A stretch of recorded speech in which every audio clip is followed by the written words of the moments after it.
Misconceptions about cancer causes can lead to unnecessary worry about your health. Scary claims circulate on the internet that everyday objects and products such as plastic and deodorant cause cancer. There are many myths about cancer, including that it's contagious, that it's always fatal, and that certain foods or lifestyle choices cause it, which can make it difficult for people to talk openly about it. People may think that cancer is contagious, caused by bad luck, or always fatal. Some people may believe that cancer has been sent to test them or is a punishment.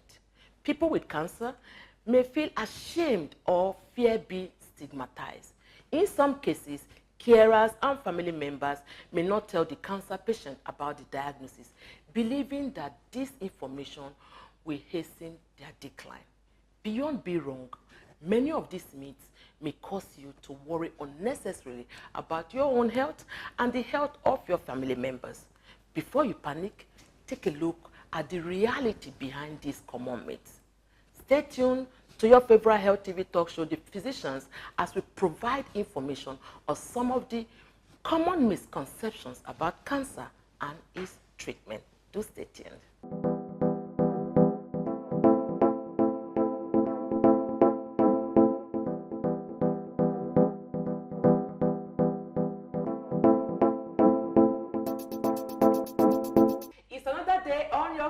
Health TV talk show, The Physicians, where your health is our business. My name is Dr. Memuna Yusuf Kadri, and of course, I'm never alone on this very important discussion we want to have today. With me on the show is our fabulous and amazing co-host. My name is Dr. Martina Agbere. Welcome to The Physicians, where your health is our business. Memuna, you just made me laugh. Which made me laugh? Why are you wearing the same color of cloth like me? Copy. Anyway. Wait, so probably. Yeah. People, she's wearing the same color because I was wearing this before she down went to China, and that's when. Anyway. She just realized that she entered a new phase in her life. That is not our topic for today. Our topic is cancer, reality versus myth versus fact. That's what we want to talk about. It's not my portion. Why are you mentioning it? It's not my portion. Focus. It's not my portion. Okay. Cancer, reality versus myth. What is the myth have you heard? The first one is the use of deodorant. Yes, the use of deodorant. They say when you use deodorant and even the antiperspirant, yes, if you use them, that it blocks the pores and the sweat glands, and you now have cancer. That starts from the armpits. You know, I think that thing you said, right? I remember when I was in secondary school, I went to one of the Unity schools in Nigeria, by the way, pro-Unity out there. There was a day we were made to go and throw away our roll-ons, bathing. So those are the days we were using Imperial leather, Lux, Joy, you know, all that. And we had a quadrangle in the dormitory. Yes, so everybody. We could start a supermarket. They say 666. All manner of some myths, and I'm just wondering, how did we get there? I don't know what even happened to it. That is the question I need to ask. Some people don't believe, they just went and carried it and started using it back. Of course, some people just went and threw their thing away. How about the one of microwaving food? That one, in fact, some people have thrown their microwaves away. Some people have said, look, when they come to your house, they say, please, don't microwave my food. I want to give you food. You are telling me I should not microwave it. I don't get, like, I don't know. Well, the truth is, I don't think we need to deep dive into this. We have an expert. I'm very happy and excited that we have an expert that's going to talk more about this. Because that microwave, a lot of things have been going on the internet. Social media. I'm happy because we have a platform, The Physicians. So today's topic, cancer, the truth versus the myth. We want to debunk a lot of those misinformation on the platform. Have gone viral on social media.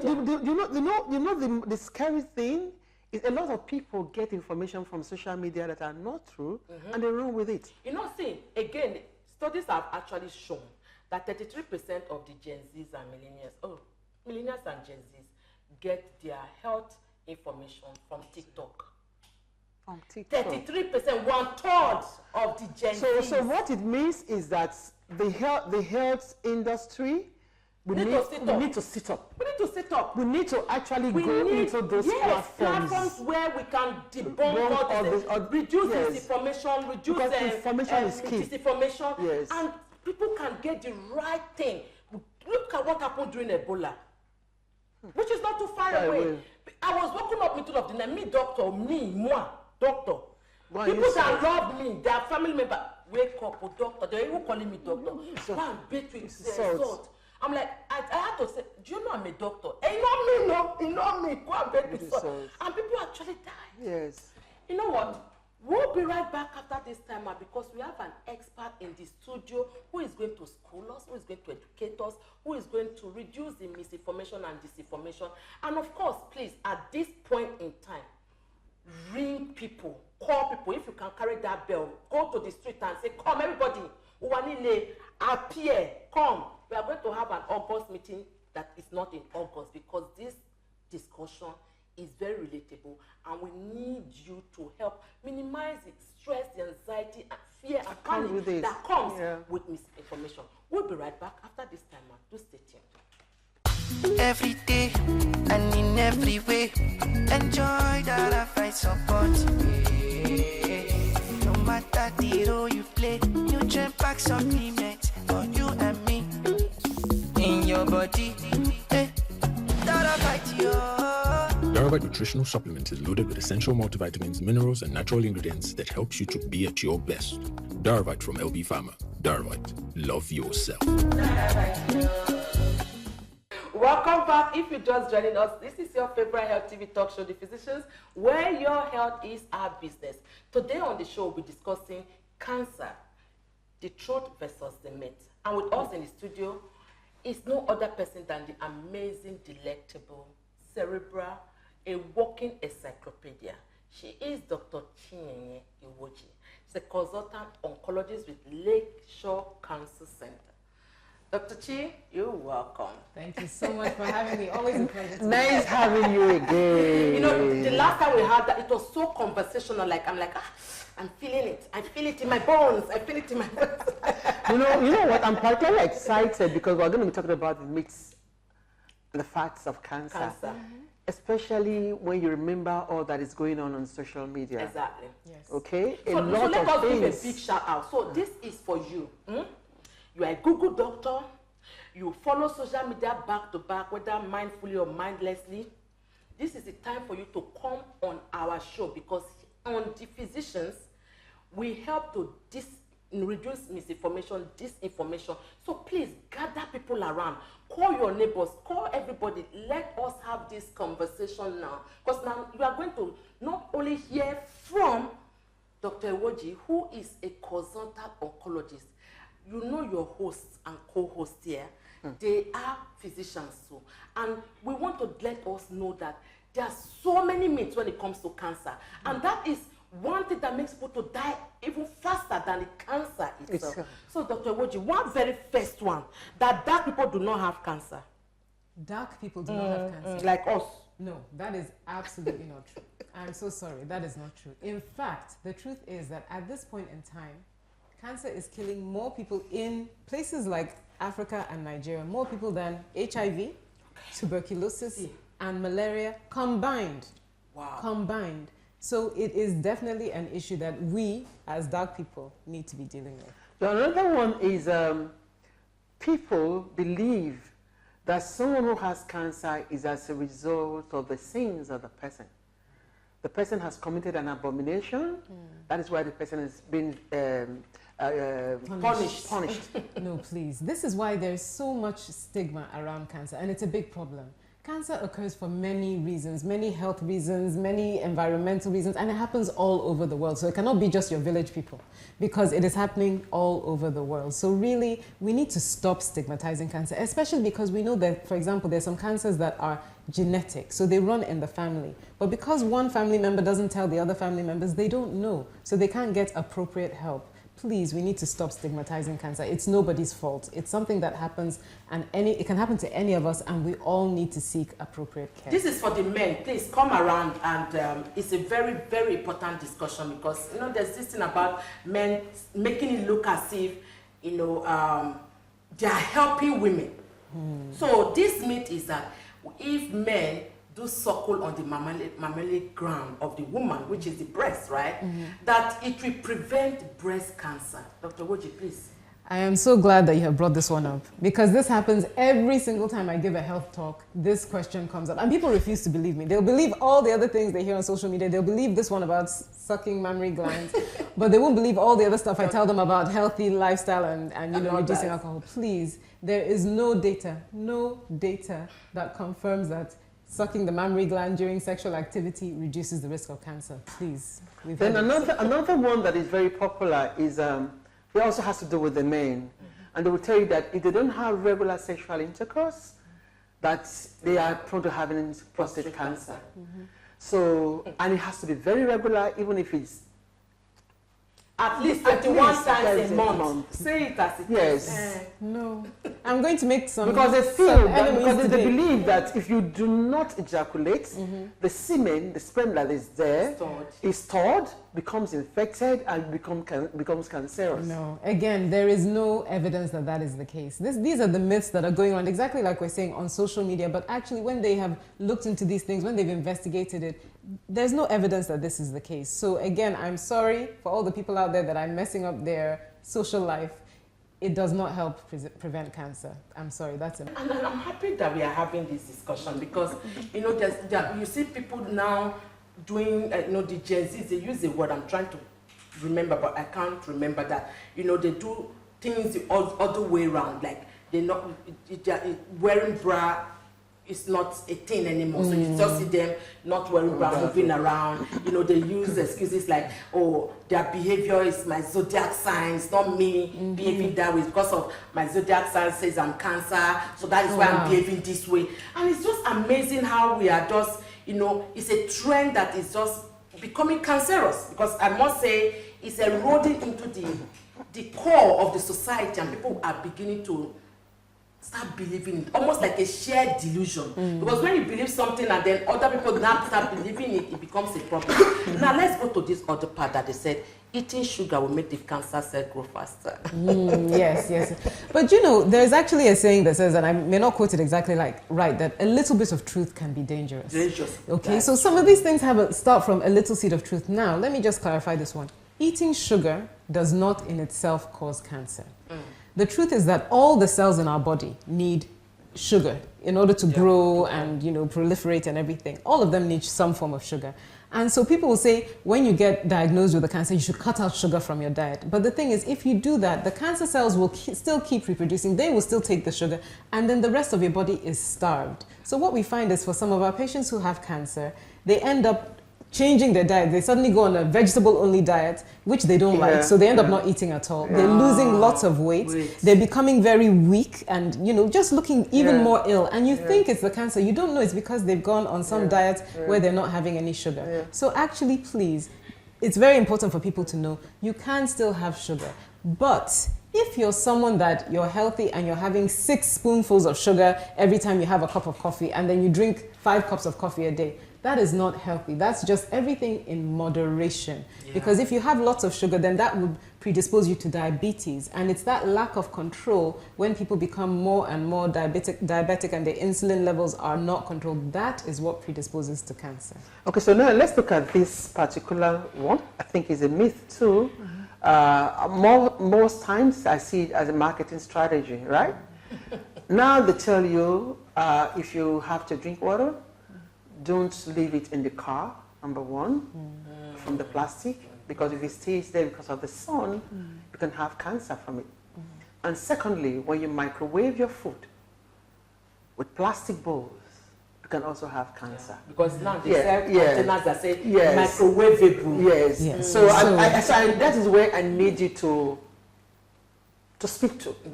That there is actually a difference, the kind of things that you can use to microwave, not all plastics. Exactly, that's exactly it. So that's that sign that you're talking about. There are some forms of plastic that are safe to microwave, and they'll have the sign on them that it's okay to microwave this kind of plastic, okay? And similar thing, you know, a lot of the bottles, they go through screening, they've gone through checks, generally they just check which bottles are safe. So they should have a particular type of plastic that can sustain it.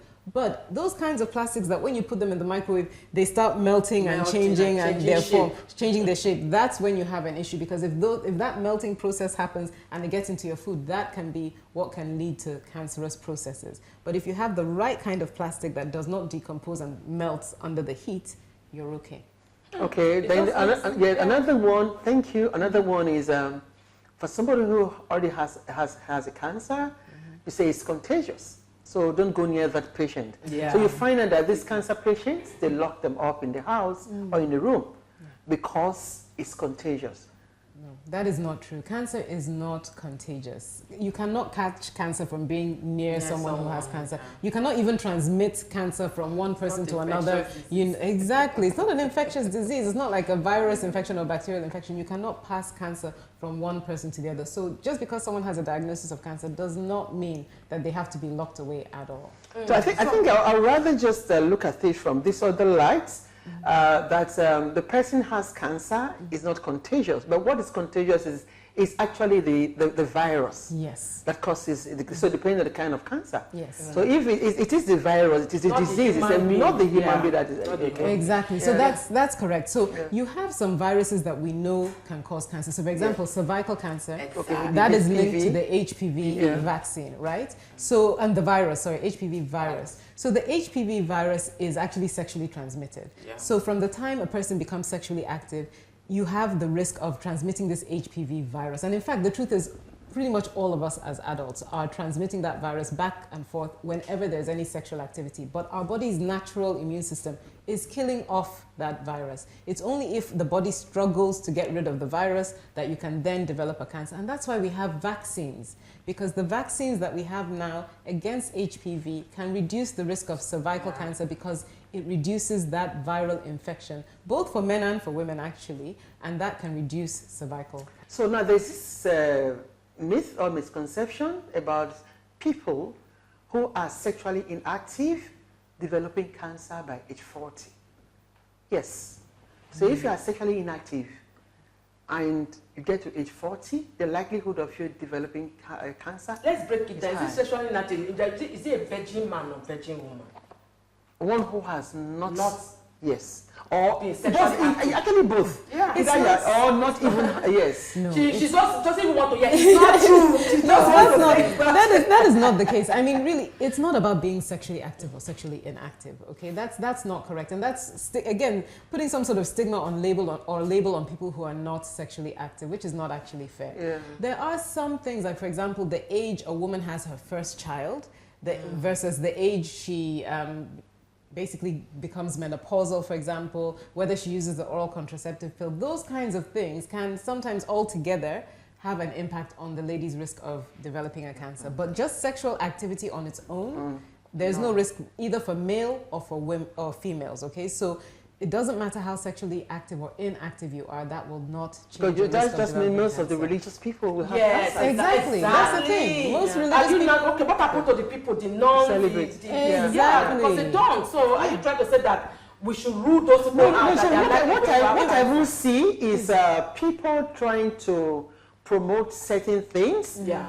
I think it's marketing strategy. Apart from it being a marketing strategy, to promote certain things for them to be able to perpetuate habits. In fact, the problem is the other way around. It's not that if you have a lot of sexual activity without protection, and then we go back to the problem I spoke about with cervical cancer. If you have a lot of multiple sexual partners, then you put yourself at risk of things like cervical cancer, HIV, and those infectious diseases are the ones that can predispose you to developing a cancer. So if you're very sexually active without using protection, now that can cause you to increase your risk of cancer. So now we are first started having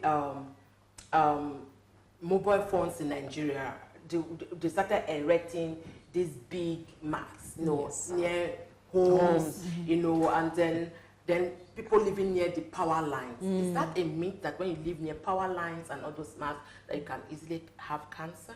Again, no, it's not the power lines that causes cancer, no. So just having mobile phones, having the power masts nearby, that does not cause cancer. There are a lot of other environmental things that cause cancer. Things, like pollution, for example, or the cleanliness of water. And like you said, it's bacterial and viral infections that can come from these environmental factors like, not having clean water. And plastic decomposing inside water because they're all in our gutters. So when we're throwing our plastic bottles left, right, and center in the street and they're decomposing in our gutters and entering our water supply, that can be an issue. So we need to figure out where the truth is in all these issues. I think we should speak to the air pollution thing because that is a major issue in our environment. Yes. How bad is it with this air pollution causing cancer? Air pollution is a problem that can definitely put us at risk of cancers. Things like pesticides, you know, things that they blow around in the farms and everything to reduce the risk of insects. They have to be careful of the level of pesticides they use. So air pollution, pesticides, those kind of things, we need to be careful. Bring the air pollution down. These cars that they exhaust are just blowing fumes in everybody's faces. That's a problem. That can increase your risk of cancer. So those are the things we need to be So are you saying at. Lagosians are more at risk of having cancer? Well, how shall I put it? I think we have a lot of factors. We have a lot of factors that can predispose us to cancer in this Lagos. So pollution, stress, lack of sleep. We don't sleep enough, and sleep is very important. Okay, so that if your sleep is disrupted, it messes up your body's hormones, it increases your stress hormones. That can predispose to cancer. Our diet, we eat we're getting more Burger King and all these fast food places. You know, that combination. You know, not just eating one Burger King, please, let me not advertise wrongly, but the combination of all these things can increase the risk of cancer. Okay, so there is another one that says if you are diagnosed and that you have cancer, part of your treatment is likely radiotherapy, right? Yes. But some of these patients, we say the family members will say no, the patient can have radiotherapy because the patient becomes radioactive. Okay. Yes. Okay. So what really happens? Because they say the patient becomes radioactive. Is it true? So there are different doses of radiotherapy used for different cancers and for different purposes. So what we would say is that if you are having quite a high dose of radiotherapy treatment, then there are precautions that we have to take. We would say, okay, in that time, don't go near very young children, don't go near pregnant ladies. And the people giving you the radiotherapy should give you the instructions for what period of time that will last for. It doesn't mean you can't do it for the rest of your life. And again, it's if it's quite a high dose of radiotherapy. But there's some low dose radiotherapies that are given as well that the risk is not that high. So we really need to just get the information from the doctors that are treating you to know what you can and cannot do. Last one, right? We know a lot, they said food is medicine. And it's very important that we should focus more on what we eat so that generally diseases can also reduce. How true is it that a vegan diet, plant-based diet, will completely eliminate cancer? It will not completely eliminate cancer. It might reduce the risk because we know that if you have, meat does not cause cancer, but if you have a diet that is high in processed meat, that can increase your risk of developing cancer. So if you have a vegetarian or a vegan diet, that can reduce it. But just eating dairy products, having protein, having milk, that on its own does not cause cancer. Everything in moderation, basically. Everything in moderation. Everything in moderation. But before I let you go, they also say surgery causes cancer to spread throughout the body. So that should not be the case. But so again, this little bit of truth. So number one, biopsies. If someone is suspecting, if your doctor says we suspect you have a cancer and you need a biopsy should not cause cancer to spread throughout the body. Biopsy is just taking a small sample to look at it and see if a cancer is already there. Okay. Surgery done by the right people who have training in dealing with cancers should not cause the cancer to spread. But if you go to someone who just says, oh, I'm a member of your church or I'm your family friend and I'm a doctor and oh, I can just take this thing out for you, and they do the surgery without being trained. You have to be trained specifically to know how to do surgery for cancers. That's why you have surgical oncologists. That's why you have surgeons that are specially trained to deal with this. If it's done by the right person, it will not cause the cancer to spread. So make sure you see someone who is a specialist in cancer surgery before you have the procedure. General advice for our viewers as we round up. Okay, so number one, cancer is not a death sentence, okay? So we need to make sure we have the right information about cancers. We need to go for our screenings, we need to live a healthy lifestyle, exercise, healthy diet, reduce alcohol and smoking, and please share this information with your friends and loved ones so that we know what is the right information versus what are the myths that can lead to a harmful outcome. So thank you so much. Thank you so much, Dr. Dr. CHINENYE IWUJI, this is so inspirational. I literally want us to just go on and on and on. And to our viewers out there, you know we bring you nothing short of the very best. If you want to get the right information, the right source, the physicians is your best option anywhere you are in the world. And of course, you've heard that being black, you know, you can have cancer. It doesn't mean whether, you know, you are even more prone. Use your deodorant. Don't hear those stories that if you don't use your deodorant, you will not have cancer. No. It will reduce your self-esteem and you can even have clinical depression. So please, it doesn't make you not to, you know, using it doesn't put you at risk of having, you know, cancer. And of course, the men, we talked about, you know, this sexual activity, when you suck breast, it will make women not to have breast cancer. If you, you know, have at least 21 times sexual intercourse in a month, you won't have prostate cancer. The doctor has debunked it. And if you are just coming in and hearing me, I'm sure you want to know what transpired while we're here on set. Please make sure you join us every Saturday, 7:30 p.m. West African time to listen to and go on our YouTube page to also take the right information. My name is Dr. Memina Yusuf Kadri. Until next time, remain blessed. Dr. IWUJI, actually, you did justice to this particular topic. I'm very, very happy and excited. I'm more excited because this is the physicians where you always get the best. I've always told you that your health is always our business and remain our business. You've heard so much from what Dr. IWUJI said here about the facts, the myths about cancer. If you just joined us, you can still have what was discussed. Just go to our social media platform, go to YouTube. We have over 250 episodes, 300 episodes of different topics, so you can actually binge on them. For women, families, remember, if you want to use a microwave for food, look at that plastic. They are the ones that are acceptable. They usually will put it there. It's microwave friendly. If it is not, please, it's not by force that you use the microwave. You don't have to use it. Then for your plastic water, the bottles, the one that you drink in the car, just take the one that you want to finish now. Drink it and dispose. If you have left it there for a couple of days, there's so much water everywhere. Please, you don't have to also take it, even though it's not been proven. But then prevention always says is better than cure. And for men, Dr. Memuna has also talked about it. Being sexually inactive does not give you cancer. Don't give a dog a bad name just to hang it. On this note, I want to say thank you so much for being part of our program. If you want to be part of us again, just send us an email. Go to our platform. Send us an email. Till next time, stay blessed. My name is Dr. Martina Agbemi. Bye-bye for now. Every day and in every way, enjoy that I find support. No matter the role you play, nutrient pack supplement for you and me. In your body, that I fight you. Darvite nutritional supplement is loaded with essential multivitamins, minerals, and natural ingredients that helps you to be at your best. Darvite from LB Pharma. Darvite, love yourself.